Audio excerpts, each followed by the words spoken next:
Welcome back to VMware View 5 Essentials Training. You've reached the last lesson, and we're going to talk about the next steps that you can take. Let's start with doing a quick review of what we've learned so far. We started off talking about what makes up View and how you license those different pieces. Then we showed you how to put all the pieces together, step by step, showing you each piece of the process. Once we had everything installed, we showed you how to configure your pools and how to maintain them once users start logging in. We described the importance of user profiles and user data, and how you can manage them best in a View environment. We also talked about how to manage your printers within the View environment. Then we went over application virtualization, both creating the packages and deploying them to your environment. Then we showed you how you can monitor View, and how to troubleshoot it if you run into issues. Finally, we talked about the VMware VCA DT certification, and some tips on how to prepare for it.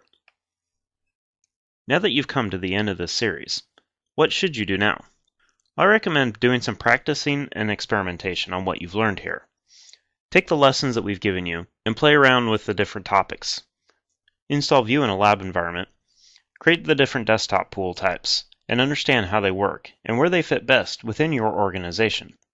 Play around with the user profile functionality, the printing functionality, and you can even go into some of the more advanced topics that we didn't cover directly here, like local mode and kiosk mode.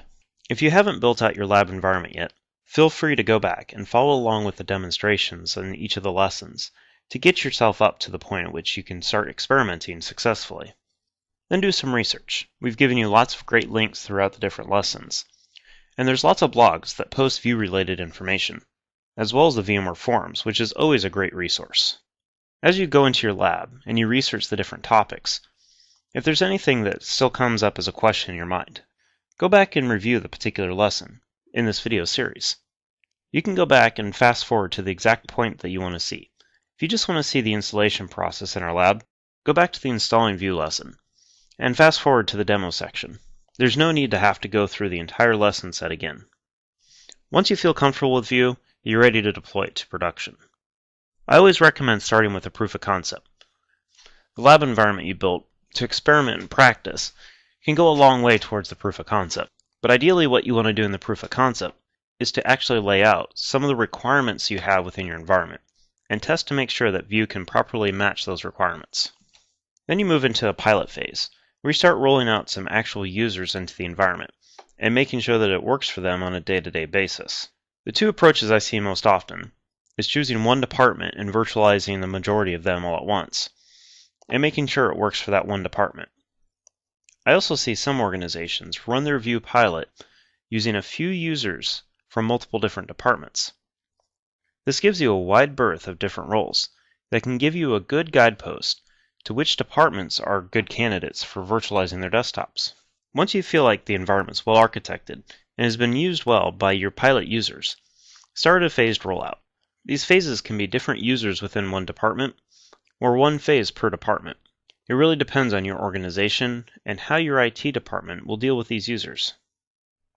Finally, pursue certification. If you're interested in making this a career goal, certifications will always help you out. So let's talk specifically about VMware's desktop certifications. The lowest level is the VCA DT. It's the entry-level desktop certification, and is primarily focused on the day-to-day administration of View. The most important thing to know here is how to troubleshoot it and know where the different settings are within the interface. The next level up is the VCP Desktop Certification. This is more of an engineer-level certification, where there's more focus on the individual components and what they provide to the overall View environment, how to install the components, and how to configure them properly. The VCP DT does require the regular VCP certification, because it's assumed that someone at a system engineer level will know how to manage a vSphere environment as well. This certification is really based around a complete knowledge of the virtual desktop environment, not just how to manage View itself. The VCAP DT certification is VMware's highest desktop-based certification.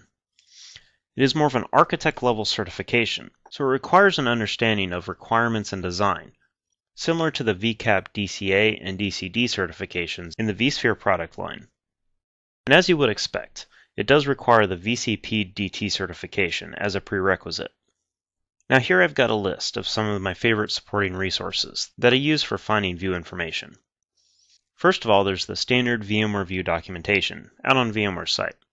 This includes several different documents, including the upgrade guide and the installation guide.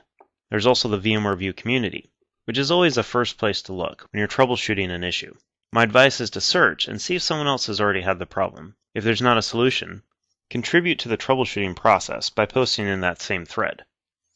If you can't find anything already out there, feel free to make your own post and start a thread about it. Also check to see if you have a local VMware user group. I'm a big fan of the vMUGs and feel that attending these meetings not only gives you a good opportunity to hear from different vendors and partners, but also gives you the ability to talk to other users of VMware. This is a great opportunity to talk to other users who have gone through the same thing you may be going through, and to learn from their mistakes and successes. If you're looking for someone that has specific experience on a particular topic, talk to the leader of the user group, because they oftentimes know a lot of the other users and what they've gone through. Also take a look at VMware's certification portal, where you'll find a lot more detail about the certifications, including a study guide that includes information about the exam itself. Finally, I've listed a few View-centric blogs that are out there. The first two are official VMware blogs by the View and ThinApp teams, where a lot of great information gets posted on a regular basis. The last two on there are personal blogs that deal specifically with View and end-user computing, and I highly recommend adding them to your RSS feeds or checking them out on a regular basis. Now that you've gone through some or all of this series, we'd really like to hear your thoughts on it. TrainSignal has several different avenues in which you can provide us feedback to either improve future versions of this course or provide ideas for additional content that we can create around this course or any other course that TrainSignal offers. We'd like to encourage you to use whichever avenue makes the most sense for you. We've got a phone number and an email address, as well as forums and a blog that you can post on. If there's any specific comments for this series that you'd like to provide, please feel free to contact Lane or myself. We'd love to hear your feedback directly and help answer any questions you might have. And we both do have day jobs, but we're more than happy to help out when we can.